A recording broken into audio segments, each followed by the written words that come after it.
it looks like almost every major decision that is being made by the United States right now is on the wrong side of history. The administration keeps making decisions like this. What makes it on the wrong side of history? Our plumb line. What is our plumb line? The Bible. Because if you go against the Bible, you're going against God, you're going against morality, you're going against the United States of America. Why do I say that? We've already seen the mistakes made with morality. Now, the big one has just happened.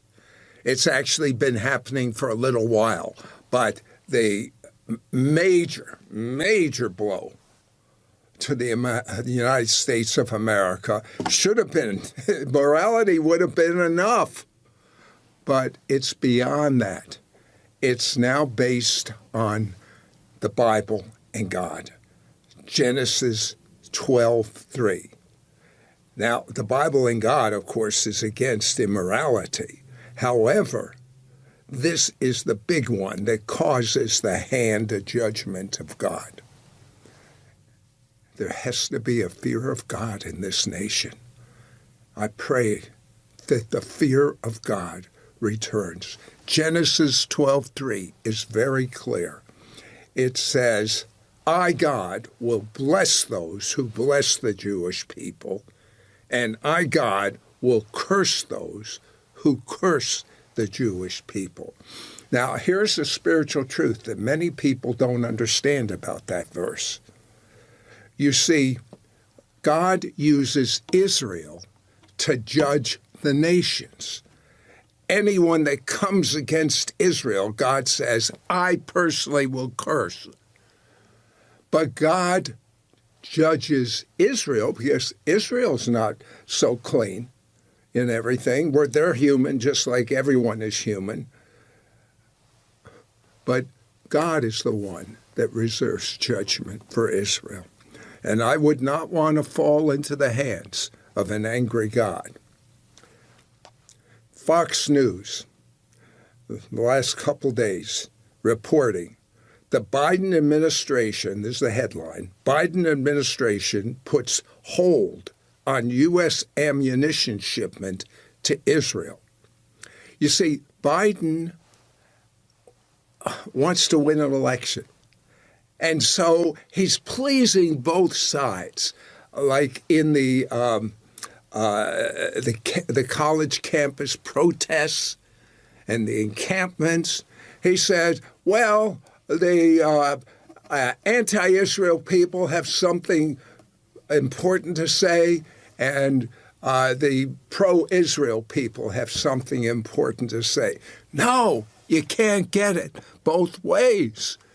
I mean, the most classic example I saw was the administration, President Biden, was at a pro-choice event, which is really anti-life event. And would you know about it, because everyone in the United States and maybe the world saw it. While he's standing there, he's crossing himself. You can't have it both ways. Al Jazeera TV has just been removed from being able to be broadcast in Israel. That's the pro-radical Muslim news network. Do you know it's being broadcast in the United States 24/7? Why all these ungodly decisions? It's not because someone wants to be ungodly. It's because A, ignorance of the Word of God, and B, they want to win the next election. They see the Michigan Muslim vote as a decisive vote. By the way, do you know if it's such a thing, if there's Israel is being accused of being barbaric, they weren't the ones that invaded the Palestinian area. They were the ones invaded, which were almost 2,000 or more civilians, mostly civilians, were executed when the radicals, Hamas, came over the border.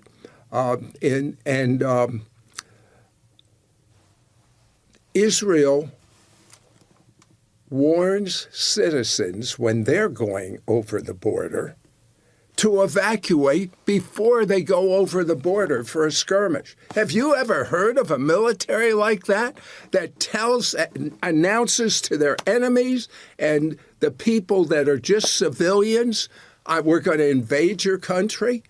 It doesn't work that way in war. But Israel is so human, in a good sense, that they're trying to help everyone. Why is this going on? That's the important question. Why is this going on? Because of Genesis 12:3. The great Jewish harvest is about ready to happen. This is why it's so important to be on the right side of history with God. Ezekiel 37, I just read it in the Message translation. Ezekiel 37, verse 1 through 9, and I personalized it a little in the Message. God grabbed me. God's Spirit took me up and set me down in the middle of an open plain, strewn with bones. He led me around, and among them, a lot of bones. These were bones all over the plain, dry bones, bleached by the sun.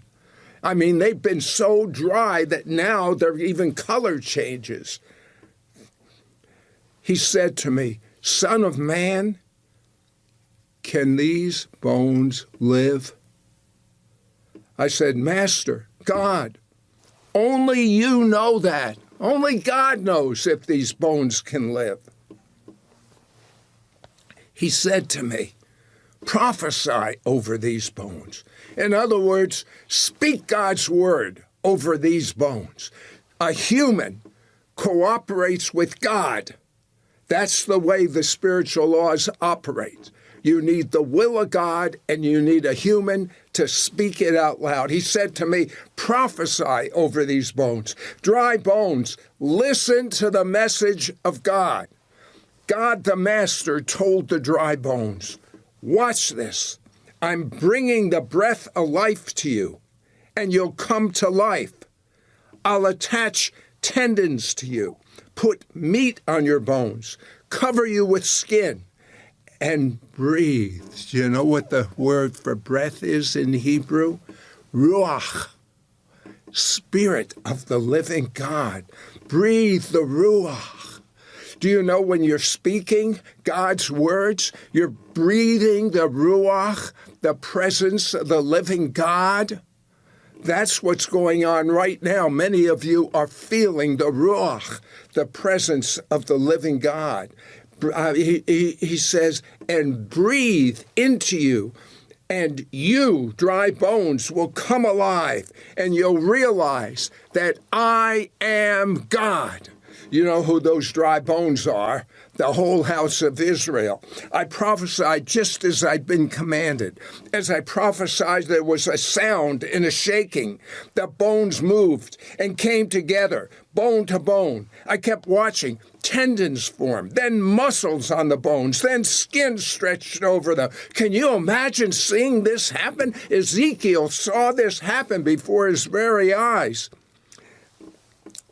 But although the bodies were restored, they had no breath, no ruach, no spirit of the living God in them. He said to me, "Prophesy, speak to the ruach. Speak, Son of Man. Tell the ruach, God the Master says, come from the four winds." That's everywhere. Come from the four winds. Come, ruach. Breathe on those watching this video right now. Breathe on those slain bodies. Breathe life into those that don't have the Ruach HaKodesh in them. Jew and Gentile alike. Muslim and Jew alike. Breathe. Father God, release your Ruach. On It's Supernatural, the journey of Private Gallion. See how God used one man, a private in the U.S. Army, to be the supernatural liberator of concentration camps in Germany. Without this one man, America would not have become a superpower. Do angels exist? Are healing miracles real?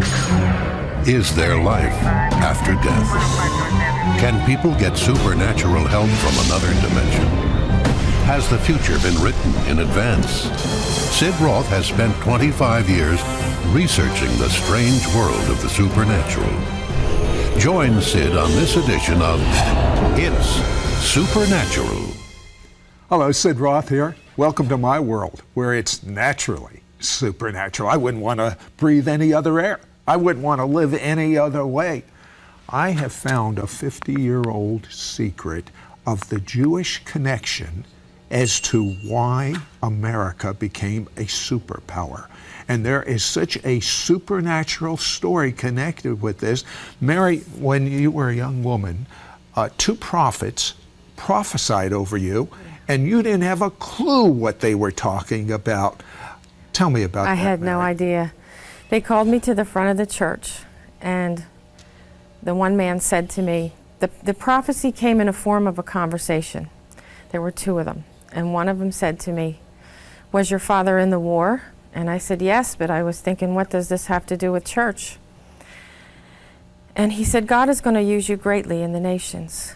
And the second man said to him, "Who is she in the sands of time?"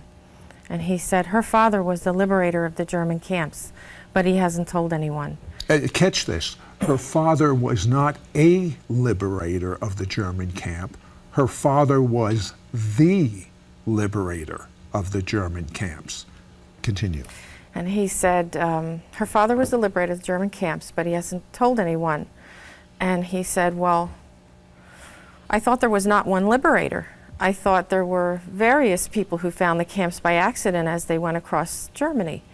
And he said, "No, there was a journey behind it all. Her father took the journey. He walked many miles." And the man said, "Well, what does she have to do with her father's story?" And he said, "Oh, someday he's going to tell her the story, and she's going to write it, and it's going to mean a lot to the nations of the Holocaust." Now, you went home, I'm sure, and Yes. What did you ask your father? First of all, I didn't even know what a liberator was. I didn't know what a Holocaust was or a camp.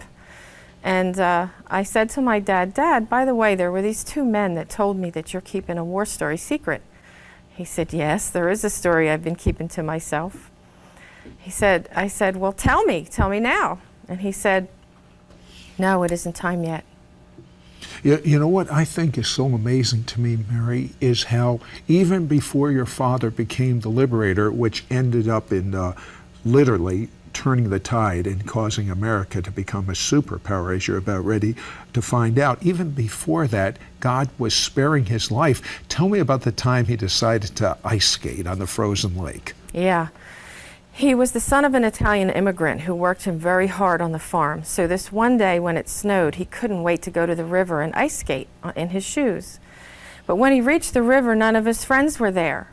And so he was faced with the temptation of going out by himself.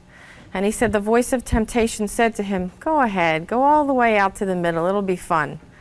So he skated to almost the middle of the river when a soft spot gave way and he fell through the ice. Now the only way out from under the ice was through the hole that his body made when he fell through the ice.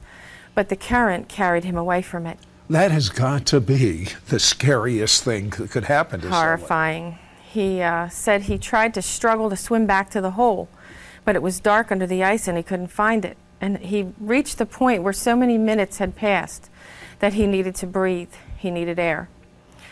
And right at that moment, he remembered his mother had lost the son that he was named after, Johnny, and that she would not only grieve his death, but that she wouldn't even know where his body was. And he said his last words under the water was, "It will kill her." And then he said to me, "That was the last thing I remember thinking under the water when I found myself laying beside the water. For the life of me, I don't know how I got there." He looked all around trying to find who rescued him, but there was no one in sight for miles. Then he looked for footprints in the snow because he wanted to follow them and thank whoever rescued him. But there was only one set of footprints in the snow, and they were his. So you get it? An angel spared his life for a purpose. Now, take me to the moment your father decided to look for the Jewish prisoners that were in the concentration camps. They were in a place in the Liebstadt area. And it was the time of the war when they had actually pulled over to rest. But a fire lit inside him to keep going. He smelled an odor that gave him a gut feeling that something was not right. And the thing that's so amazing is that the odor would have been the dying bodies of the Jewish people, but he was very far away from the camp at that moment. He should not have smelled that odor, so it had to be supernatural. He said to his sergeant, "What do you think that odor is? I got a bad feeling with it." And the sergeant said, "Well, there's rumors that there's labor camps in the area." He said, "Well, give me permission to go and I'll scout and I'll find it and we'll set the people free." And he said, "No, it's too late in the war and, you don't even know what direction you're going in. You just can't go off, not knowing where you're going." But my father said he tried to forget it, but as the day wore on, something kept nagging him and telling him to go and follow the trains, follow the trains. And by the end of the day, the feeling was so strong that when everybody else was getting into their sleeping bags that night, he left to follow the trains. About 3 hours into the journey, he was ready to turn around. His wound that he received at the Rhine River was hurting badly. Well, he would have been AWOL. Right, he wanted to also get back in time for morning roll call. But what happened is he had some kind of encounter where at the moment when he thought about, "I'm going to turn around now," something pushed him. And he turned around to see who pushed him and nobody was there. And he called it the force. He said the force grabbed me at the elbows and made me continue to follow the trains. And at the same time that it grabbed him at the elbows and made him keep going, he said it also gave him a resurgence of strength and energy that, strengthened him to do this mission. Listen, what you're about ready to hear, he did not just rescue the Jewish people that were in the concentration camps. He changed the destiny of America. Be back in just a moment. Don't go away. We'll be right back to It's Supernatural. We now return to It's Supernatural. Sid Roth here with Mary Nahas. Mary's father was in World War II, and he was a soldier, and he had a compulsion to follow the train tracks because he figured that would lead him to the prisoners, to the concentration camps. So he literally went AWOL. He had a wound. He was walking all. How long did he walk? He said it was about 3 hours into the journey. He had left about 9:30 at night, and he said it was about 1:30 in the morning when he had the encounter. Which basically, it's very clear to me, an angel, he was going to turn around, an angel turned him around, infused him with supernatural strength, and he continued, even though he was AWOL, and he was instructed by his superior officers not to go look for the concentration camp. You see, the United States didn't want to find the Jewish people in the concentration camps, but something happened when the liberator followed God. So he continued. What happened? At the end of the tracks, 5 days later, he found a train car. He walked for 5 days with the wound? Yes. He said that he saw American troops camped out, and something just kept telling him not to stray, to keep following the trains. And he did so and reached Camp Dora, where he found a train car filled with dead prisoners that were naked. As he tried to find out who they were by lifting their bodies, he climbed up onto the train car, and he was using his gun to lift their arms and legs to see if he could find a uniform or patch or anything to identify what side of the war they were on, so he could figure out what was going on. But his clip fell off, and a German guard heard him and came running over shooting. And my father said, looking back, it was as though an angel had been shielding him, because the bullets were going on both sides of his ears, whizzing and whistling by, but none of them hit him. Well, his life was spared many times for this particular purpose. What happened next? He looked up and he saw a hidden tunnel coming out the side of a mountain, and he knew the Germans had camouflaged it for some good reason. So he knew he had found something big. He went into the tunnel to investigate, but something kept telling him not to go any deeper. So he came back out to investigate the bodies, and that's when the German guard found him. So what he did was, the German guard took off. I guess he didn't want to die that late in the war either. So he went and scouted the camp from on top of the Harz Mountains and found the main entrance of the gate. The prisoners had heard him getting shot at and went to the front gate so that he would realize they were prisoners in need of rescue. And he tried to break the lock by shoving his gun up inside the lock and twisting, but he was unable to do so. So he couldn't go any further. He knew he had to start walking to find help. Now, this camp was called what? Mittelbau-Dora concentration camp. And what was going on there? Werner von Braun had set up a missile operation in there, and the poor prisoners of that camp were being forced to manufacture the world's first ballistic missile and other weapons. And they were beaten and starved. Muscle men became very weak in a short period of time. It was horrific. They didn't even give them a place to sleep. They were so obsessed with making the missiles. They had to sleep in the cold, dark tunnels. Some of them went blind even. They suffered terrible illnesses. You told me that they were developing rockets that could go and hit New York City. Yes. Literally. Yes.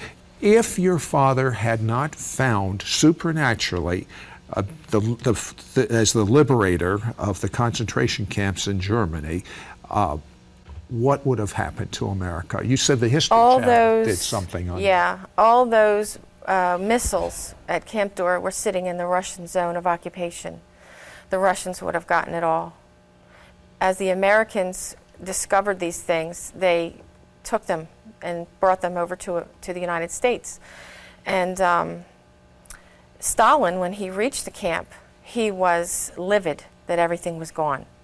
They did get the production team and some of the machines, but they didn't get the main scientists and 100 of the rockets, which is what we took and confiscated. Well, she told me that the History Channel did a documentary on this, and they said in the United States we'd be speaking Russian rather than English, because literally Russia would have won the ballistic missile race and the balance of power would have changed.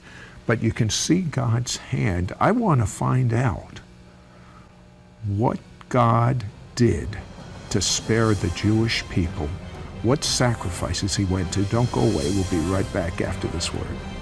We'll be right back to It's Supernatural. We now return to It's Supernatural. Hello, Sid Roth here with Mary Nahas, and Mary's father was the liberator of the concentration camps in Germany. Because what happened was, when they radioed to the other troops to take over the concentration camp and liberate them, the troops actually went to the wrong concentration camp. Tell me about that. My father radioed the 3rd Armored Division and gave them directions to Camp Dora. But he took the route of the woods for a lot of that scouting mission, and he got a little confused, and they ended up taking the wrong route and ending up at Nordhausen, which was the death camp of Mittelbau-Dora, where the weakest and most, where the Jews that had been through the ranks of camps were on their last dying hours, their last reserves of strength. Now, your father was so blessed throughout his life for what he did as far as sparing the Jewish people. but not only your father, but you and your children. Yes. Tell me briefly about that. You told me you could write a dozen books about what's happened to you. Yes. We had so many miracles in our family that one day I just tried to figure out why. And I was looking at my father, and I realized it had something to do with him. I don't know how I knew that. And I said, Daddy, it's you, isn't it? You're the reason that we've had all these blessings and miracles. He listens to you. He respects you. But why? What did you ever do in your life to earn his utmost respect and every one of his prayers, your prayers answered? And he said, I saved people, a lot of people. And some of those people were God's people, the Jews. Now, tell me why you believe that these blessings have come upon you and your family. I believe we are a living example of Genesis 12:3. I will bless those who bless thee, the Jewish people. My father's journey to Dora not only saved the people of Dora, but the prisoners of Dora were from other camps, like Buchenwald and Dachau. They were building, I think, fuselages, the people from Dachau. So finding Dora caused the liberation of those camps, as the prisoners told where they come from. And the Pentagon, when they learned that the world's first ballistic missile was being made there, they ordered the search for camps. So they weren't looking for the prisoners so much because of humanitarian reasons. No. They wanted to get all of these rockets and ballistic missiles. Exactly. And they knew that it was all sitting in the Soviet zone of occupation. And there was a very dire need, international crisis that could have happened. And so his journey killed so many birds with one stone. It could have only been the wisdom of God to do such a thing and to send a soldier. And you told me that God sort of gave your father a sign in all the years that followed on the birth of children and a miraculous dead baby that came back to life. Yes. My father said to me, you know how I never received any decoration for what I had done to save the people? And I said, yes. And he said, well, God would not let me go undecorated after the war. And I said, what do you mean? How does God decorate a soldier? And he said, the first baby that I had that was born after the war was born dead. She was completely blue from lack of oxygen. The doctor was about to turn around and take her to the morgue when I said, wait. The doctor said, well, what do you want me to do? There's no hope. She's been dead a long time due to the placenta. And he said, we can't just bury her without giving it a try to revive her. And so the doctor worked on her and said he would do it just for my father to make him feel better, but there would be no hope. And in 12 minutes, the color came back into her body and she turned from blue to pink. And in 20 minutes, she started to breathe on her own. And my dad said, it was a miracle. She was born dead and came back to life. And it all happened on the anniversary date of the day I saved the people. But it wasn't just that particular child. Tell me about the others. He said the blessing didn't stop there. To add to that blessing, the baby who was born dead and came back to life grew up. And 20 years later, her baby was born on that same day. And then 20 more years later, my son was born between the liberation dates of Dora and Nordhausen, right during the liberation of both camps. And then a year later, my son, Michael, was born only 1 year later. And I said, Daddy, why was he only born 1 year later instead of 20?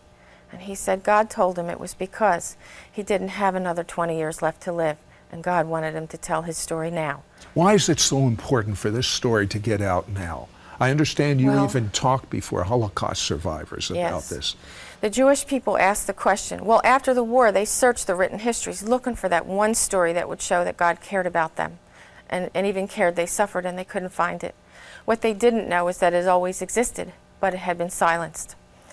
And so my father wanted them to know that all these babies were not just a blessing for him, that God was actually building a memorial to the prisoners, saying, I remember, and I'm sending you the answer to your question, did I care about your suffering? Not only did I care, but I've given this liberator babies born every 20 years on the liberation date of the camp.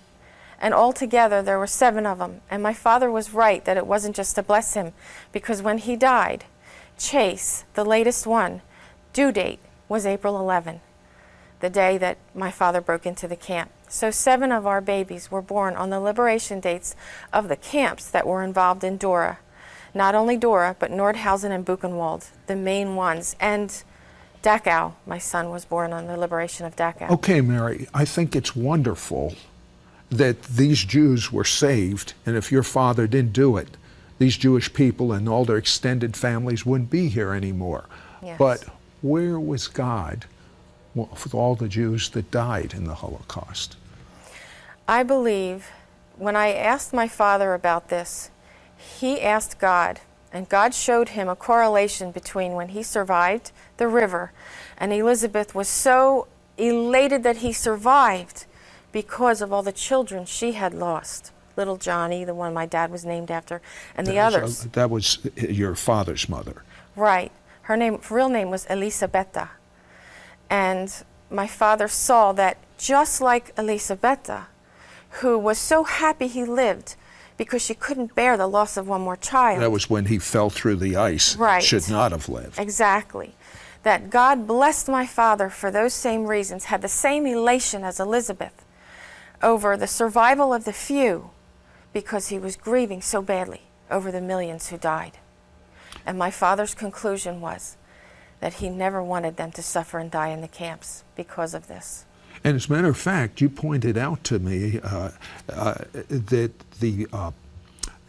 in the book that there was almost a war going on in the visible world. Yes. Explain that. My father felt that there were forces going on during the war.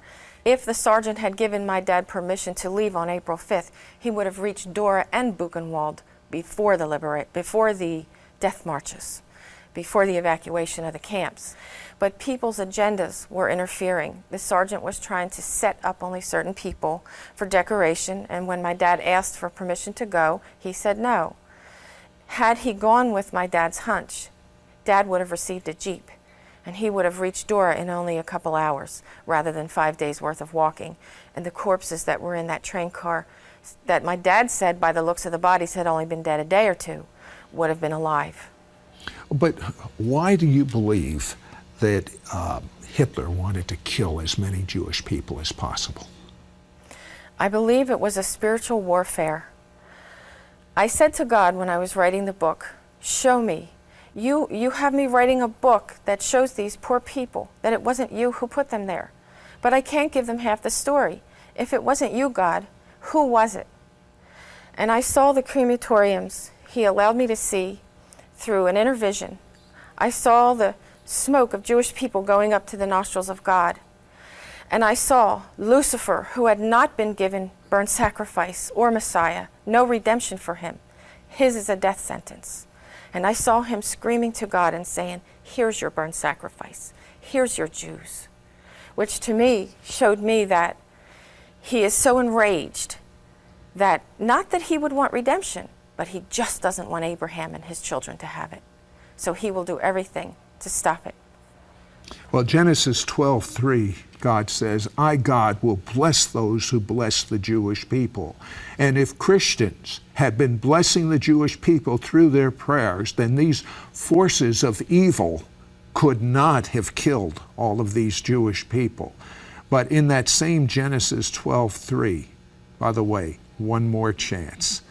We're going to have a chance to pray for Jewish people to be spared with the new Holocaust that is coming on Jewish people worldwide. Genesis 12:3 says, I, God, will bless those who bless the Jewish people and curse those who curse them. And in your seed, all the people of the world shall be blessed. Do you know who that seed is? Yeshua.